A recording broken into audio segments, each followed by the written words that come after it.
Let's start with the prompt. You can either be specific about your hardware or let Embedible suggest a design for you. Next, select the LLM version you'd like to use and submit your prompt. Your design will be ready in just a moment. On the right, we have a wiring diagram. Let's tidy it up a little. On the left, you'll see a detailed description of the design, explaining how the hardware and software work together. Now, let's use the generated design to assemble the circuit on a breadboard. It's pretty straightforward. Just be careful with the buzzer's polarity. The positive pin is usually marked with a plus sign. In this tab, you'll find the generated code that will run on the Pico.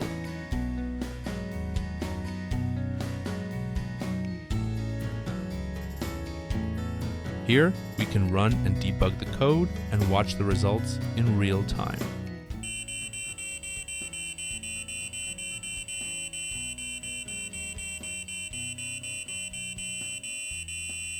And that's it.